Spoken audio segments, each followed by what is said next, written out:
अस्सलाम वालेकुम नाजरीन, खुश आमदीद आप सबका।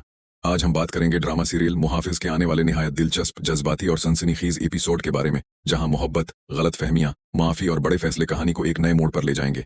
आइए जानते हैं आने वाले एपिसोड में क्या होने वाला है। क्या तुम्हें डेड ने भेजा है? सिर्फ मोमी ने भेजा है। प्लीज मेरी बात सुन लीजिए। क्या आप अब भी उससे शादी नहीं करना चाहेंगी? नहीं, मुझे किसी ने नहीं भेजा और मैं हरगिज तुम्हारे साथ नहीं जाऊंगी। मैं ये शादी हरगिज नहीं होने दूंगा।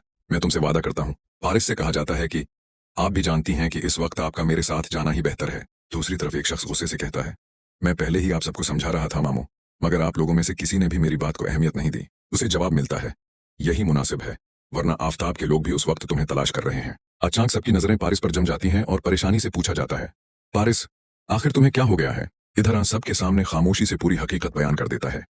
वो वाज़ेह करता है कि वो सिर्फ खानदान की इज्जत और अमानत की हिफाजत के लिए रमला के साथ राबिते में था। इसके दिल में उसके लिए कोई गलत जज्बा नहीं था। हकीकत सामने आते ही आयला को अपनी संगीन गलती का शिद्दत से एहसास होता है।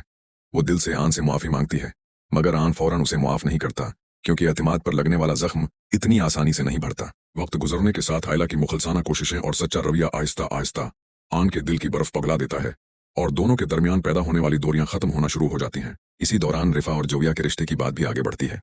जान साकिब और शमसा की रजामंदी के बाद दोनों का निकाह निहायत सादगी और खुशगवार माहौल में अंजाम पाता है, जिससे पूरे घर में खुशियों की नई लहर दौड़ जाती है। दूसरी जानिब शमसा आन पर दबाव डालती है कि वो फारूक के खानदान को घर से निकाल दे, मगर आन इंतकाम के बजाय दरगुजर और मुआफ़ी का रास्ता अख्तियार करता है। जब फारूक, आरफा और शामी अपनी गलतियों पर निदामत का इजहार करते हैं, तो आन बड़े दिल का मुजाहिरा करते हुए न सिर्फ उन्हें माफ़ कर देता है, बल्कि उनकी जायदाद भी उन्हें वापस कर देता है। यूं नफरत की जगह मोहब्बत, इंतकाम की जगह माफ़ी और गलत फहमियों की जगह एतमाद ले लेता है, और मुहाफिज की कहानी एक खूबसूरत और जज्बाती मोड़ पर पहुंच जाती है।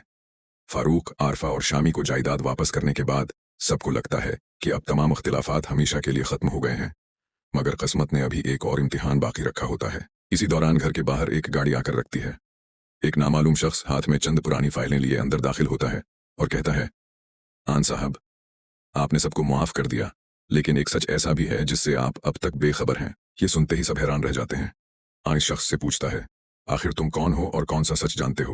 वो शख्स फाइल आन के सामने रख देता है और कहता है, ये वो दस्तावेजात हैं जो बरसों पहले जानबूझकर छिपा दी गई थीं।